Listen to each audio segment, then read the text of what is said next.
Halo teman-teman, sekarang kita akan mempelajari salah satu bab dari mata kuliah pengantar matematika ekonomi dan bisnis, yaitu bab analisa equilibrium dalam ekonomi. Nah, seperti yang kita ketahui, equilibrium pasar terjadi karena adanya proses permintaan dan penawaran. Pertama-tama, fungsi permintaan atau demand function. Definisi dari permintaan ialah sejumlah barang dan jasa yang diminta oleh konsumen pada tingkat harga tertentu.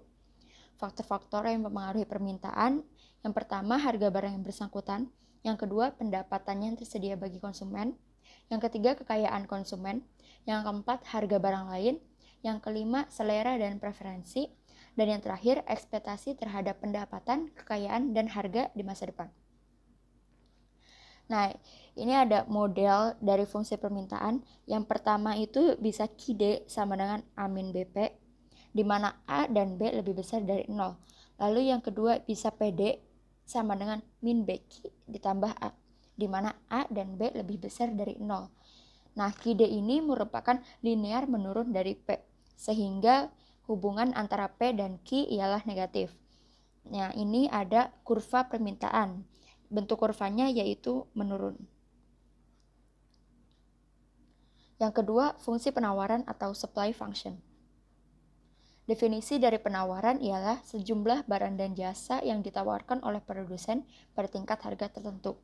Faktor-faktor yang mempengaruhi penawaran yang pertama ada harga barang yang bersangkutan, yang kedua ada biaya produksi, di mana biaya produksinya itu dibagi menjadi dua, yaitu biaya tenaga kerja, modal tanah, dan biaya mesin teknologi yang digunakan. Lalu faktor yang terakhir ada harga barang lain.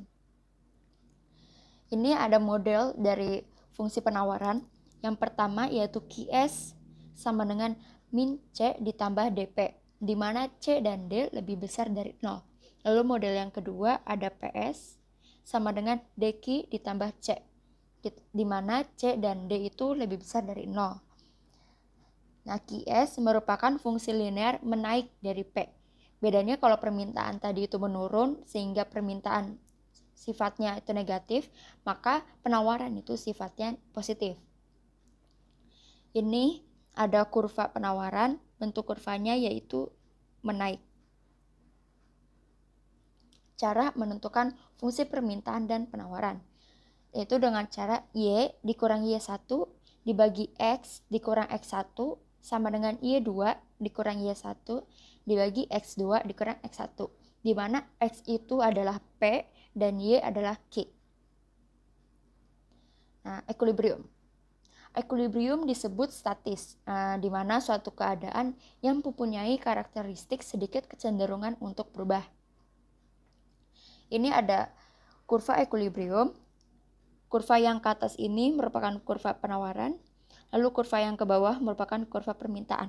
Ketika kurva penawaran dan kurva permintaan saling berpotongan di titik ini, maka titik ini disebut sebagai titik equilibrium, di mana P dan Q-nya berada di titik equilibrium. Equilibrium dibagi menjadi beberapa bagian. Yang pertama ada equilibrium pasar parsial yang model linear. Ini merupakan equilibrium yang sering kita temui dari SMA. Cara mencari equilibriumnya yaitu dengan QD sama dengan QS. Dari QD dan QS kita dapat mengetahui P equilibrium dan Q equilibrium. Nah, cara nyari P equilibriumnya ini kita masukin aja QD dan QS-nya, yaitu QD itu A min BP dan QS itu min C ditambah DP. Lalu min C kita pindahkan ke sebelah kiri menjadi A ditambah C. Lalu BP-nya kita pindahkan ke sebelah kanan menjadi dalam kurung B ditambah D dikali P. Maka hasil dari P equilibrium ialah A ditambah C dibagi B ditambah D. Nah, untuk mencari Q equilibriumnya, kita tinggal memasukkan nilai P equilibrium ke salah satu fungsi permintaan atau penawaran. Misalnya dari sini kita masukin ke fungsi permintaan. Kita masukin P-nya ke fungsi A min BP, maka hasil akhirnya Q equilibrium sama dengan AD dikurang BC dibagi B ditambah D. Nah, lalu yang kedua ada equilibrium pasar parsial yang model non-linear. Misalnya diketahui QD sama dengan 4 min P kuadrat. QS-nya sama dengan 4P min 1. Cara nyari equilibriumnya dengan QD sama dengan QS. Berarti 4 min P kuadrat sama dengan 4P min 1. Lalu semuanya kita ubah menjadi sama dengan 0. Berarti P kuadrat ditambah 4P dikurang 5 sama dengan 0. Kita ubah menjadi P min 1 kali P ditambah 5 sama dengan 0. Maka P equilibrium yang pertama itu 1, P equilibrium yang kedua itu min 5. Cara nyari Q equilibriumnya, kita tinggal masukkan salah satu nilai P equilibrium ke salah satu fungsi. Misalnya ke fungsi QS sama dengan 4P min 1. Q equilibrium sama dengan 4 dikali P-nya kita pilih salah satu antara 1 atau min 5. Misalnya kita pilih 1, berarti P dikali 1 dikurang 1. Q equilibriumnya sama dengan 3. Lalu selanjutnya ada equilibrium pasar umum, di mana itu QDI sama dengan QSI. I-nya itu bisa 1, 2, 3, atau seterusnya. Ini ada model pasar dengan dua barang. Misal untuk barang pertama itu QD1 sama dengan A0 ditambah A1P1 ditambah A2P2. QS1 sama dengan B0 ditambah B1P1 ditambah B2P2. Untuk barang kedua, QD2 sama dengan alfa 0 ditambah alfa 1P1 ditambah alfa 2P2. Untuk QS2 sama dengan beta 0 ditambah beta 1P1 ditambah beta 2P2. Lalu kasus dengan N barang. Kasus dengan N barang itu QDI dikurang QSI sama dengan 0, di mana I-nya itu bisa 1, 2, 3, atau seterusnya. Nah, QDI ini kita lihat dari yang atas ini, QDI dalam kurung P1, P2, P3, dan seterusnya dikurang QSI dalam kurung P1, P2, P3, atau seterusnya sama dengan 0. Lalu ada equilibrium dalam analisa pendapatan nasional. Model Keynes dalam pendapatan nasional itu Y sama dengan C ditambah I ditambah G. Nah, C-nya itu A ditambah BY. Cara mencari Y equilibrium dan C equilibriumnya yaitu dengan mensubstitusikan fungsi yang kedua ke 1. Berarti yang awalnya Y sama dengan C plus I plus G, C-nya kita ubah menjadi A ditambah BY. Berarti Y sama dengan A ditambah BY ditambah I ditambah G. Lalu yang variabel Y-nya kita kumpulkan di sebelah kiri. Berarti menjadi Y dikurang BY sama dengan A ditambah I ditambah G. Lalu kita ubah Y dikurang BY-nya menjadi Y dalam kurung 1 dikurang B. Sama dengan A ditambah I tambah G. Berarti Y equilibrium sama dengan A ditambah I ditambah G dibagi 1 min B. Untuk mencari C equilibriumnya, dari yang di awal tadi kan sudah diketahui bahwa C itu sama dengan A plus BY. Maka Y yang ini kita masukin ke fungsinya. Menjadi C sama dengan A ditambah B dikali A ditambah I tambah G dibagi 1 min B. Maka C equilibrium ialah A ditambah B dikali I tambah G dibagi 1 min B. Nah, kita masuk ke contoh soal. Y sama dengan C ditambah I. Diketahui C-nya itu sama dengan 85 ditambah 0,9Y. Lalu I-nya itu sama dengan 55. Maka Y yang C ditambah I-nya itu kita masukin menjadi 85 ditambah 0,9Y ditambah 55. Cara mencari Y equilibriumnya, A-nya kita masukin 85, lalu ditambah I-nya itu 55. Dibagi 1 dikurang B, B-nya itu 0,9, maka Y equilibrium hasilnya 1400. Lalu C equilibrium itu A-nya itu 85, B-nya itu 0,9, lalu dikali I-nya itu 55, dibagi 1 dikurang B, B-nya itu 0,9, maka C equilibrium hasilnya 1345. Lalu ada pengaruh pajak dan subsidi terhadap permintaan dan penawaran. Setiap penjualan atas suatu barang dan jasa dikenai pajak oleh pemerintah. Sebaliknya, pemerintah juga memberikan subsidi bagi penjualan atas suatu barang dan jasa. Ini ada bentuk contoh kurva jika suatu penjualan dibebani pajak. Yang awal titik equilibrium berada di sini. Ketika dikenai pajak, kurva penawaran akan bergeser ke kanan, sehingga titik equilibriumnya akan bergeser juga ke kanan. Sebelum dikena pajak, QD sama dengan A min BP, QS sama dengan min C ditambah DP, sehingga nilai equilibriumnya itu P0 dan Q0. Lalu ketika terdapat beban pajak sebesar T, QD sama dengan A min BP, QST sama dengan min CT ditambah DP, sehingga hasil equilibriumnya ialah P1 dan Q1. Berikut ada contoh soal. Diketahui fungsi permintaan dan penawaran akan sejenis barang sebagai berikut. QD sama dengan min P ditambah 15 dan QS sama dengan 2P min 6. A. Dicari tingkat keseimbangannya. QD sama dengan QS. QD-nya itu tadi min P ditambah 15, QS-nya 2P min 6. Lalu kita pindah ruaskan. Min 6 kita pindah ke kiri menjadi 21. P sama dengan 7. P0. Cara mencari Q0-nya, kita tinggal memasukkan P ke salah satu fungsi. Misal fungsi penawaran yaitu 2P min 6.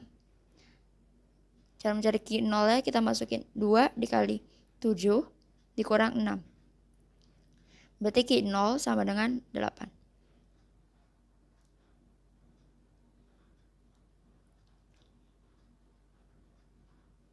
B. Terhadap barang tersebut dibebankan pajak sebesar T sama dengan 3 per unit. Maka keseimbangan berubah menjadi P1 dan Q1. Jika dikenai pajak, T sama dengan 3. QS sama dengan 2P min 6. Kita ubah menjadi P sama dengan setengah QS ditambah 3. Lalu PT sama dengan setengah QS ditambah 3 ditambah pajaknya sebesar 3. Maka PT sama dengan setengah QS ditambah 6. Lalu kita ubah lagi fungsinya menjadi QST sama dengan 2P min 12. Lalu kita hitung keseimbangannya, yaitu QS sama dengan QD. 2P min 12 sama dengan min P ditambah 15. Lalu kita pindahkan 3P sama dengan 27. P1 sama dengan 9. Untuk mencari Q1-nya, kita tinggal masukkan P ke salah satu fungsi. Q1, misal kita masukin ke fungsi QD, berarti min 9 ditambah 15. Q1 sama dengan 6.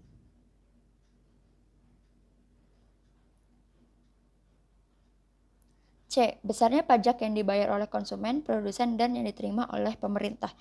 Cara menghitungnya yaitu untuk pajak konsumen, yaitu P1 dikurang P0. P1-nya tadi itu 9, dikurang P0 tadi itu 7. Maka pajak yang dibayar oleh konsumen sebesar 2. Pajak produsen, caranya itu pajak dikurang pajak konsumen. Maka pajaknya tadi itu sebesar 3, dikurang pajak konsumen itu 2, hasilnya 1. Untuk pajak yang diterima oleh pemerintah, rumusnya T dikali Q1. T-nya itu 3 dikali 6. Maka pajak yang diterima oleh pemerintah itu sebesar 18. D.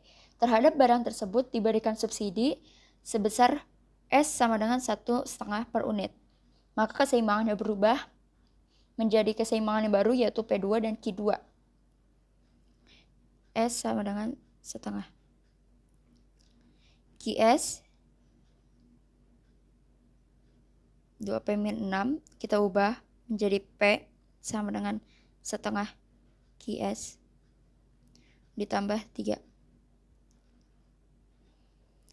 Lalu PS-nya setengah QS ditambah 3 dikurang subsidi sebesar 1,5.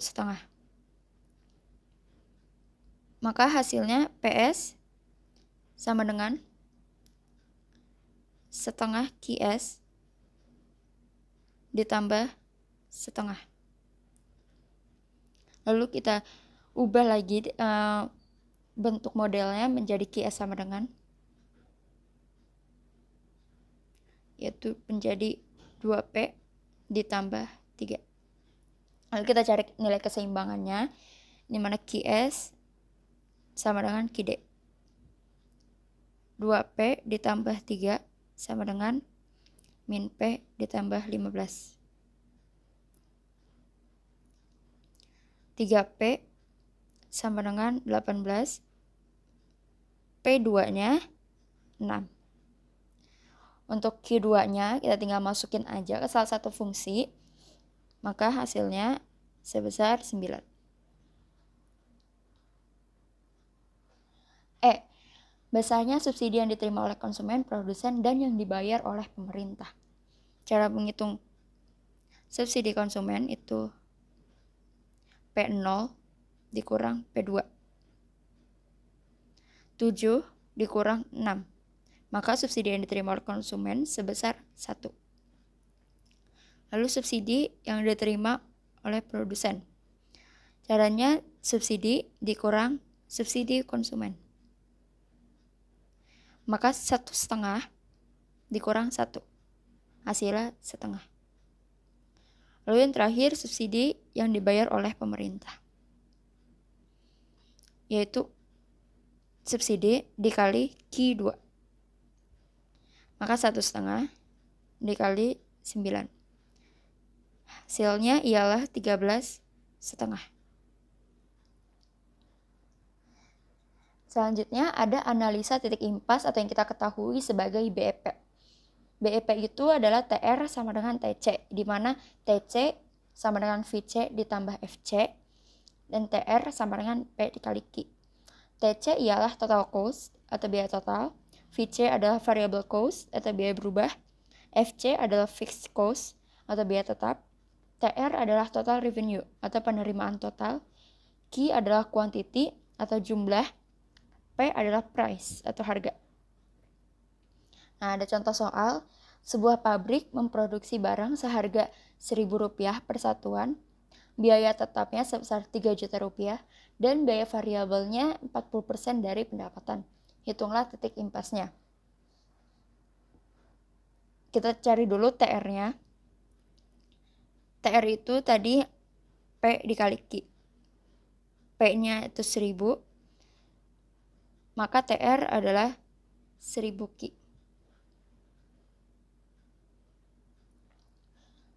Lalu kita cari TC-nya.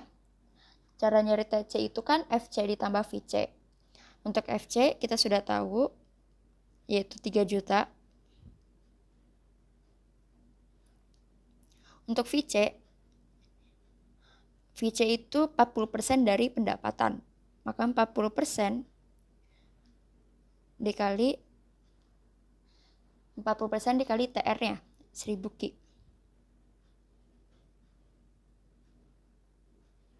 Atau 400 Ki. Berarti TC FC ditambah VC 3 juta ditambah 400 Ki. Cari nyari titik impasnya itu TR sama dengan TC. TR sama dengan TC. TR-nya 1000 Ki.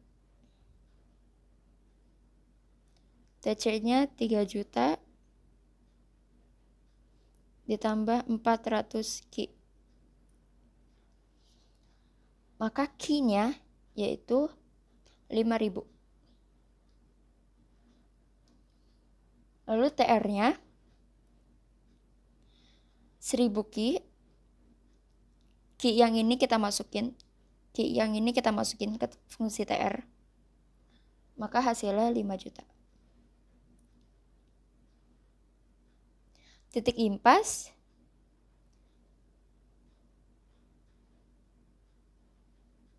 impasnya 5.000,5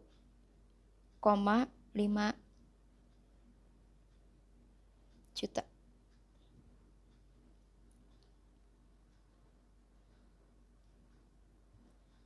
Oke, sekian dari aku. Terima kasih banyak.